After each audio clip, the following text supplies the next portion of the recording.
home birth podcast. This is my first one. I shared my birth story on a home birth podcast. Yeah. Cool.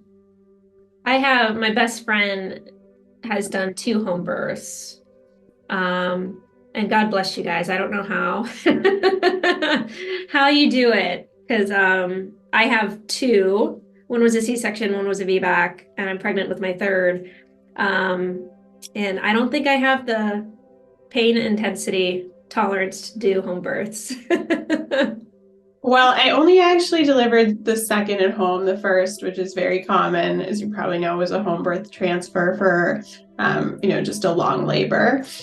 And then my 2nd was at home, like peak COVID. And if we have a 3rd, I just don't know that I have it in me. I'm just like, you know what? Just go to the hospital.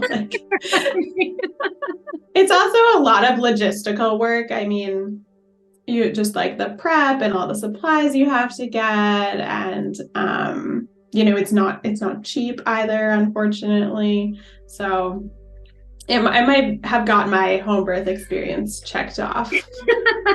That was enough, right? Might have been enough. Yeah. I did my VBAC last year. Total difference in the C-section. And I'm like, no one talks about this. No one warns you about going through any of this. So that's cool that you were able to share your story. Yeah, it was really fun. I think I'd be curious to listen back. I usually don't listen to podcasts that I'm on because I don't like the sound of my own voice, but it would be interesting to look back and hear kind of my perspective now when you start to forget everything so far removed versus I think I did that podcast maybe 9 months postpartum. So how long have you worked for Bobbi? I have worked for Bobbi coming up on 2 years in May. In conventional career trajectories, not a super long time, but things move so fast in this startup space, especially being a relatively young company, that 2 years seems like a really long time. Right. Well, I feel like for such a young company, because my son is 3 and I don't think you guys were around when he was born. So I used a different formula, but I've been able to use it for my daughter, which is fantastic. I feel like you guys have grown quite a bit since you've come on the scene. Yeah, absolutely. So this past summer, I think we talked about this. We had the privilege of acquiring a manufacturing facility. So we have our very own manufacturing facility. It is based in Ohio, and that is the Nature's One Babies Only brand that we acquired. So that's led to a whole new avenue of growth and just shaping the business to be a company that includes a manufacturing facility, kind of changes things, it changes priorities. We went from being kind of more of like the way a tech company might operate, like a very modern, fully remote company, to having a whole on the ground division that's focused on manufacturing and has to really prioritize that to make sure that we're creating a safe product for babies. Yeah, that is so cool because I'm in Northwest Ohio, so that's super close to me. Oh, perfect. Yeah, it's fantastic. So when like Meyer carries the brand in the stores, which when I make these recommendations to patients, I know a big barrier is how can I access it or where can I buy it? So that's really been nice to see. Yeah, the babies only products are available in tons of stores. In my area, like there's a CVS every few miles, and they're in CVS, Target, many grocers. And I think you'll start to see them in some new places too. So that's very exciting that you can just kind of pop out if you have an emergency and go get the product. Exactly. I know last fall, my daughter was 3 months, and I did not pack her formula for a football game. So I maddeningly ran into Walmart and looked at the formula options. I'm like, oh no, because it wasn't being carried there yet. And I just looked, I probably spent 25 minutes looking at labels on certain ingredients to avoid, and chose Yeah. the best one I could at the time. So yeah, it is really nice to have a clean option available. Yeah, and access is a huge priority for us. We know that, it's great that people can have a subscription, but that obviously isn't there right away when you need it. So we're definitely working on making both brands as accessible as possible to parents. Wonderful. Is there, because I recommended both to patients, is there a difference in the formulations with the two brands, or how would you compare those? Yeah, it's really focused on parent preference. So Bobbi is European style. That language has kind of resonated less and less after the enforcement discussion that happened during the infant formula shortage, when we had a lot of European companies start to be here, for a longer term, and some more permanently.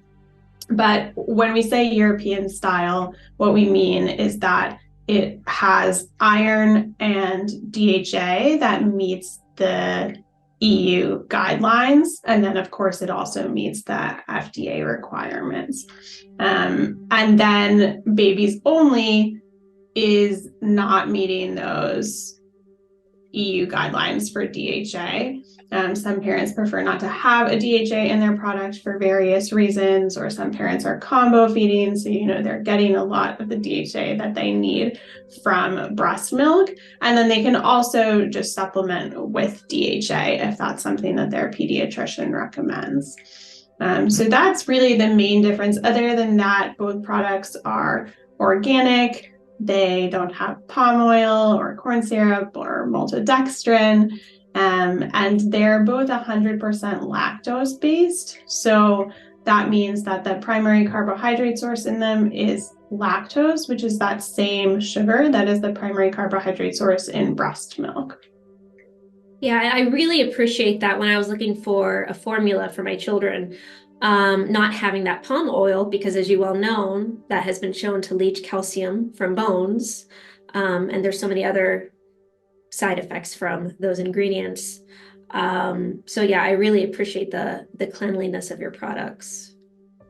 Yeah, parents just want to have more options. They don't want to just go and be forced to use something. I think that's one thing that's kind of broken for parents who are delivering in the hospital setting right now, is they're really not given a lot of optionality if they're going to be using formula, because there's usually just one product that's stocked in the hospital. Sometimes they're even told that they're not allowed to use formula that they bring from outside. So I think that's also, a big area for improvement in allowing those options straight from birth. Yeah, that's a great point. And I'm sure it depends, of course, on the hospital system. I know ours here, of course, there's like one brand that they support. And of course, like when I have gone for my prenatal visits, you get this little coupon book of all the formulas and all these freebies, Mm-hmm. always the same companies. So it's so nice to have different options. And I think parents are becoming more aware of the ingredients, what they want to give their babies versus what they don't want. Yeah, I think the ingredient aspect is huge. We also see that there's just a big aspect of trust. And that, these companies that have been around for a long time, they're sometimes giant international companies, are just not what parents are looking for. And they want a company where they feel like they can know who's making their formula, understand where it's coming from in the country, or that it is even coming from somewhere in the country, not traveling halfway around the world. And then also seeing that the company kind of listens and hears feedback, that they continue to use science to innovate on their products. Those are all things that we're really focusing on. Yeah, I absolutely love that. Um, I know when I've recommended your products to patients, they've gone through certain brands and their little ones have had a lot of reflux and a lot of colic. And then we switched to, of course, a cleaner brand. And they metabolize everything so much better. They gain weight. They just thrive. Do you have any testimonials that you can think of offhand, or like a running theme that you've noticed from your clientele? I mostly work with healthcare professionals, not on the customer side. I think that we hear fantastic feedback all the time. We call them love letters of parents writing in that they've found that one of our products is like the only thing that worked for their baby. And that is so miraculous, because we all know that feeling of like just having a fussy baby that nothing seems to be working, and then suddenly getting that relief is just, that's the best thing in the world as a tired parent. I think that for both our brands, we do see that parents who are combo feeding or supplementing tend to find that it is a seamless transition, or that the products work easily for their baby. And some of that might be that 100% lactose aspect. But we really also find that there's an element of confidence, and that if you feel kind of lousy about the product that you're using, or you're not excited about it, or you don't feel good about that brand, I think that parents can sometimes be more likely to just feel like it's not the right fit for their baby. So, we love, there's nothing better than the overwhelming feedback that we get. I don't have anything specific offhand. Obviously we're just hearing, like, we're biased because we're hearing from our customers. But we do hear a lot of the times about that feeling of relief, that like, I've tried so many products, we've been switching, nothing's working, and then it's like just magic. And that comes, we get those love letters for both brands. We have under Bobbi, there's 2 infant formulas, routine product, which is an intact protein, and then we also have a gentle product, which is a partially hydrolyzed protein. And so, we hear that all the time for both of those. And then under Babies Only, there is a routine product, and then there's actually an A2 made from A2 milk, which some babies and parents find is just better tolerated or more easily digested. Absolutely. That's a great point. I know a lot of times what I appreciate about your brands are the research, number one, because I'm definitely a research girl. And number two, it just, as you said, like the seamless transition when you're breastfeeding and maybe switching from that transition of adding formula in. Babies do really well with that. And I've had so many patients have those light bulb moments where they try your brands and baby sleeps better and just is thriving. So that's so good to hear. Yeah, it's such a relief when you, especially if you're introducing formula, not from a place of confidence or in the midst of struggling with a breastfeeding journey or weight gain difficulty. That's such a stressful time. And then on top of that, to have like, oh, I don't know if the formula itself is causing issues. This is a whole new project I have to take care of. I know for me, I didn't try formula until my second, and she was quite old. I mean, she was close to 9 months, I think, when we introduced formula. And I had just heard so many things about like babies being constipated or like refusing it, or all these like problems that you hear from parents about introducing formula to a breastfed baby. And there was just no issues, and it was the biggest relief. She tolerated and loved Bobbi without any issue. Yeah, I would agree. I've had a couple of patients that have kind of reached their limit and have come to me for advice. And as you well know, it makes a difference if they're like C-section or, of course, a vaginal birth with that gut flora. But so many patients, as you've said, where the babies aren't pooping and they have to like digitally help them. And that just blows, as a practitioner and a mom now looking back, it's like, that's not normal, And so having a healthy brand to recommend is just such a relief. It helps everyone to have a product that parents feel confident about. Yes, and I know a lot of the cool thing about the Bobbi I love is on the top of the cans. You guys have these little encouragement sayings, and it's Yeah. so fun because when you open a new can, you get a new little encouragement thing. I think moms love that. Yes, we get a lot of good feedback about that. I mean, it should be a fun, positive experience. Feeding your baby should be exciting, something that you're confident in, that, makes you see how much hard work you're doing. And I think sometimes we only reserve those positive feelings for someone who is breastfeeding or exclusively pumping. And, we don't have enough positive sentiment against parents who are doing all different types of feeding, whatever that looks like. Exactly. I would agree. Now, do you guys have any new and upcoming products on either of those brands? Yeah, I mean, we are constantly innovating. We have a robust research and development team. We're always like, I know that all brands say, we're listening, thanks for your feedback, but we genuinely are listening. We collect those comments on Instagram and the customer emails that we get to help build our product pipeline. So that's really exciting. Unfortunately, we can almost never talk about products before they're finally like done and dusted on the market. But we did just recently on the Bobbi side launch what we're calling boosties, which are infant supplements. So we have a clean vitamin D, and then we have a probiotic for colic. So those are really exciting because they're good for all infants, not just formula fed infants. So parents, I kind of know when I was an exclusively breastfeeding parent and I like followed Bobbi, I was like, I don't need formula, but I want to be a part of this brand somehow. So, now those parents who are exclusively breastfeeding have a product that they can get from us as well. As you know, babies who are exclusively breastfed are typically need to be supplemented with vitamin D. So that is a daily thing, and something that's really nice that we now have an option for parents that doesn't have any additives. There are some vitamin Ds on the market that just have like a bunch of other stuff in them that has nothing to do with vitamin D.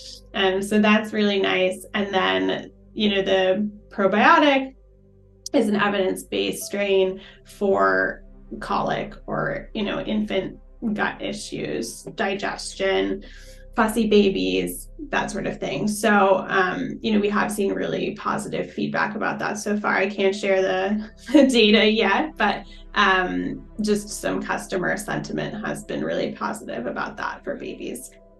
That's so exciting because I don't want to say it takes the guesswork out of it, but it makes moms and dads' lives so much more simpler than looking for a probiotic, looking for a D, supplementing on their own. Yeah, If you guys provide that, that's fantastic.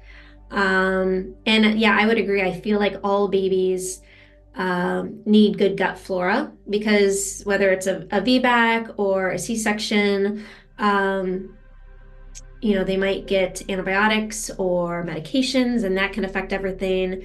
And then the other thing that just blows my mind is that with the prenatal care, they never check for vitamin D for moms.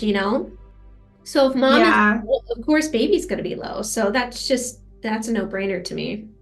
When we launched Vitamin D, did a survey for our medical community. And the survey was predominantly taken by registered nurses working in pediatrics and dietitians. But, a lot of them didn't know that vitamin D does transfer in breast milk because I think they thought that it just must not transfer. And that's why babies have to supplement. And then a lot of them also didn't really understand like the potential of maternal vitamin D deficiency to impact an infant. So definitely some knowledge gaps on the clinical side as well. And I think, there's this kind of vague recommendation that you can supplement with vitamin D as a breastfeeding parent in high doses. But I think there's just not enough data to integrate that into the guidelines at the moment. And it also is kind of like, okay, which thing is easier to do? Like give the baby the vitamin D drops or then have to take all this vitamin D for yourself. And then, if a baby is combo feeding, there's some risks of the baby ending up with too much vitamin D if the mom is really overdosing herself. So it is interesting. I think I would love to see more data about how parents can have options. Like, okay, if you don't want to give your baby the supplement and you want a supplement, then go for it. But I think we need a little bit more research first. Yeah, and as you said, there's always a delay in what the research shows versus public knowledge and provider Yeah, intervention at that clinical setting. totally. Yeah. Yeah. Now, with your background with lactation consulting, tell me a little bit about common barriers that you've seen with new moms, just things that you feel like aren't being addressed or talked about. Oh gosh, there's so much stuff that's not being talked about. Where would I begin? Um, I come from a very breastfeeding heavy background, like just how I was raised, my initial perceptions of infant feeding. My first was exclusively breastfed until she was 2.5, I want to say. And I never once considered formula an option. Like, she had a ton of weight gain issues. I would say in hindsight, her feeding experience was pretty easy, but it wasn't easy, just like relative to what can happen out there. I was very stressed about her weight, cried about it all the time. We had so many lactation consultant visits, but we kind of powered through, and I guess it all worked out. And then I became a CLC because, I was working as a nurse practitioner, and I just felt like there were these massive knowledge gaps that parents had. A great example is low supply.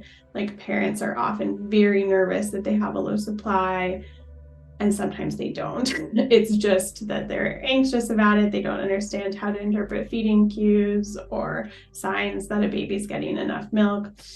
And so, I became a CLC. I started doing some private practice work during COVID under both the assumption and the training from, my education that women are really just missing support and education, right? That, like, if we just had enough support and education, everyone could breastfeed.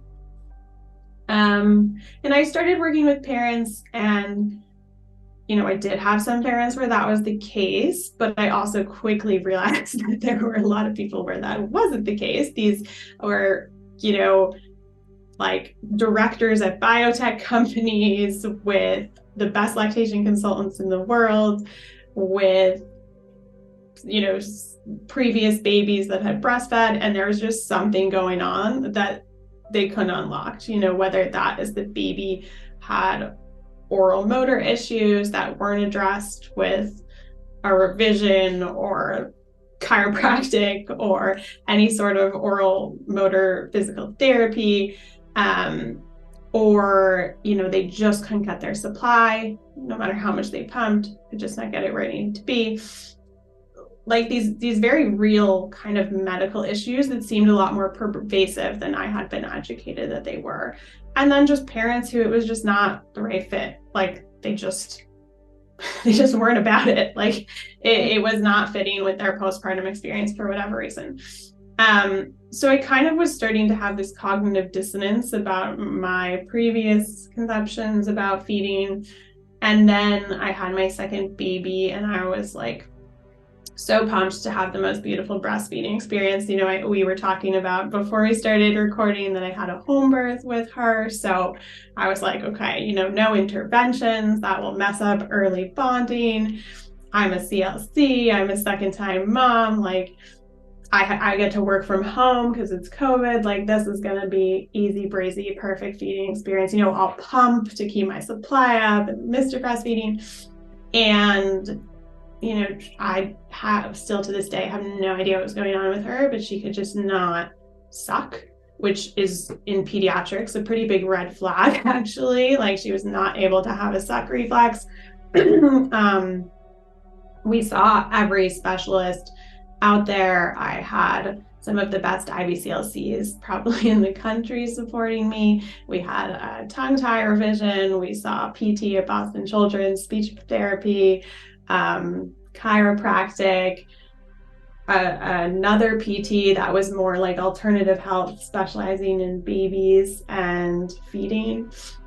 And no matter what we did, like she could only nurse with a nipple shield and then could like finish 2 ounces of a bottle over an hour. So my entire life was just consumed by trying to feed her, stressing out about making sure she was eating enough for about 4 months. And during that time, I still like had some mental block to using formula, which, you know, in the context of what we had going on, definitely would have alleviated some of the pressure and postpartum depression that I ended up experiencing, because I was not only focused on feeding her, but I needed to pump every free second that I had, because I was so nervous that I would like not have a full milk supply if she ever ended up breastfeeding. And I think, you know, despite not using formula during that journey, it just kind of changed my whole concept, because it's the first time that I understood that feeding could be that dark of an experience, and that, you know, breastfeeding could really be like the worst thing on earth for someone and destroy their relationship with their baby, really negatively impact their mental health. And all to say, you know, that does not mean that someone has to have that dark of an experience to decide that they want a formula feed. That's not a prerequisite at all. But just for me personally, it really helped shift my mindset. And then I think I also felt very betrayed by the breastfeeding education and dogma that, you know, going back to that sentiment that parents just need education and support is really gaslighting for women. It's not true at all. Like, they need options and they need to be supported in figuring out what works for them. And sometimes that's not breastfeeding. Sometimes it's a little bit of breastfeeding. Sometimes it's formula feeding from birth. But what we currently do in the healthcare system and in public health messaging is just so disempowering, and it's really not fair to parents. So that's how kind of like my own personal feeding journey and my CLC training like threads in to being where I am now, which I never, 5 years ago, if you told me I'd be working at an infant formula company, I'd be like, no way. But I'm so happy to be here and to be able to do this work. It's always funny where you end up that you never thought you would be, right? Totally. Yeah. And you're exactly right. The experience of motherhood and the journey is so humbling, because I've been there too. Like, you're clinical, I don't want to say you think you know it all, but you think you have a good grasp on things, you have experience, and then there's just this curveball thrown at you. And yeah, it's just very humbling. So we unfortunately don't have, you know, that inherent community, like you've said, where our grandmothers pass that information down to us. We don't have that holistic intervention and that just ancient knowledge that's kind of been lost on us. And there's just not that sense of community. You know, there's a reason why we've had wet nurses throughout history, right? Some breastfeeding just doesn't happen.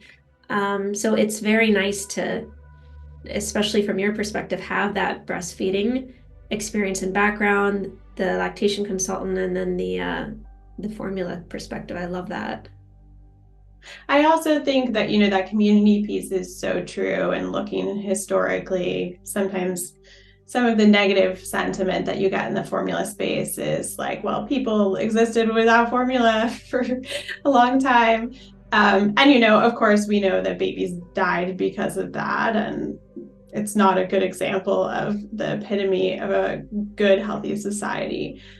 But I also my nurse practitioner background is in endocrinology. And when you look at the research out there about breastfeeding, it's so sparse. Like, there's so many things we don't understand, down to truly even understanding milk production and things, very basic things like how thyroid hormones impact milk production, how age impacts milk production. Like these are very basic, but we don't have good research on them.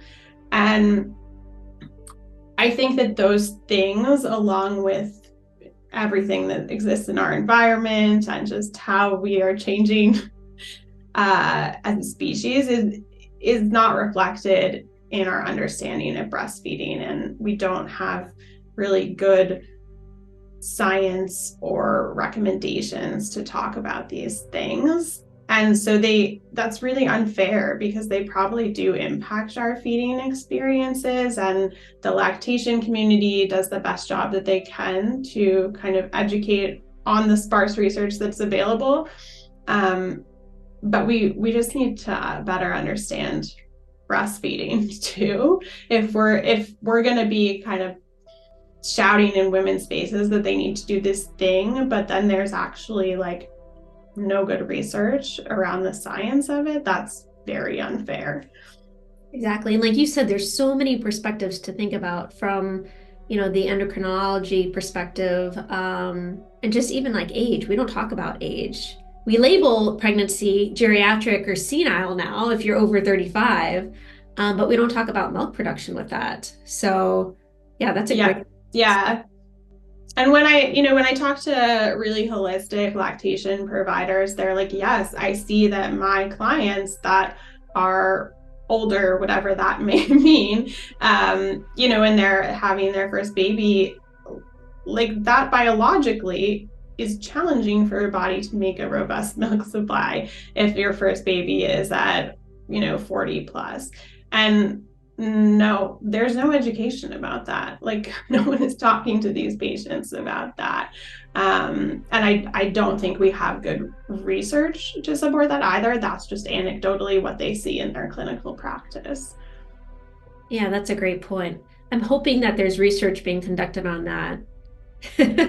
I think that sometimes there is research, it's just like so small scale. Like there isn't the funding there, unfortunately. And that is something that we hope to be able to support in the future, I think, at Bobbi. Like we want more research about all types of feeding as well. I love that. I've noticed, and you can probably attest to this too, from the European journals, a lot more forward thinking and research with herbs and breastfeeding and just holistic lifestyles. That research just isn't done in the States as much. And then, like you said, what research we do find, it might be case studies or small clinical trials, but not the double-blind, randomized control ones that are the gold standard. There's this idea that there's like two aisles, and you kind of either you're like a super crunchy home birth mom who's exclusively breastfeeding and living in a field, or you're like a formula feeding C-section parent. And that really just like limits your options to feel like there's these two worlds that you have to choose from. And so when it comes to feeding, I spent 95% of my feeding journey believing that if I used a drop of formula, I was just destroying and betraying my breastfeeding experience. And that is just so far from the truth. Like, work with a feeding professional, understand milk supply, but these are just tools that we have. Just like I'm sure even for someone who just wants to use alternative medicine, like sometimes you got to take an antibiotic, or sometimes you need to take an over-the-counter medication. I just think that people can feel so much more empowered when they pull back and look at things holistically, rather than creating these kind of false barriers for them.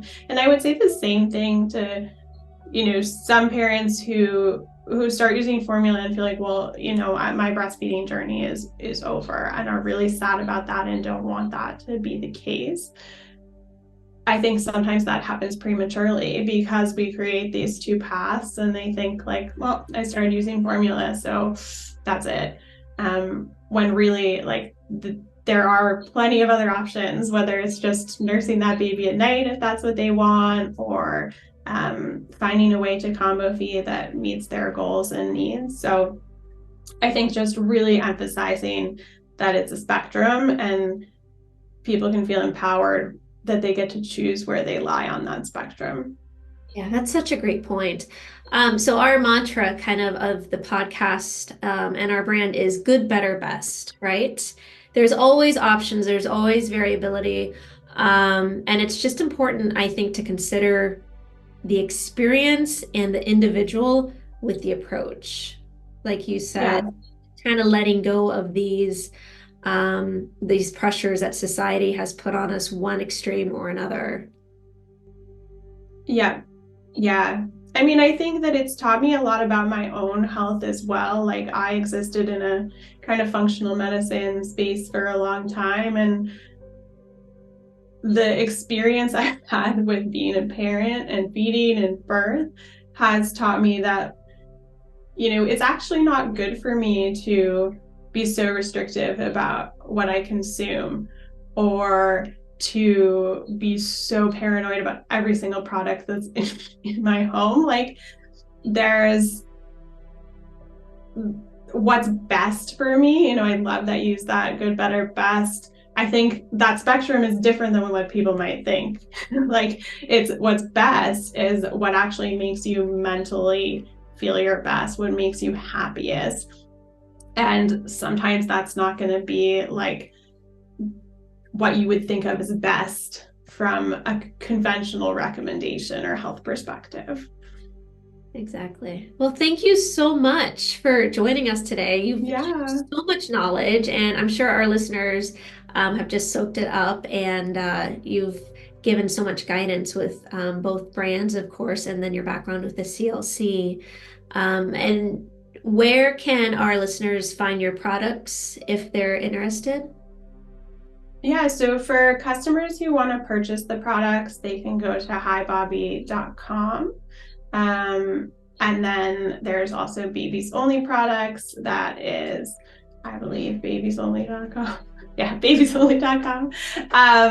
If you are a healthcare professional, so whether that's in lactation or a chiropractor, physician, you can go to bobbymedical.com and you can email us at medical@hibobbi.com, and we can help you get products for your patients or patient education materials about both brands. Awesome. Well, thank you so much. I appreciate you taking the time today. Yeah, of course. Thank you.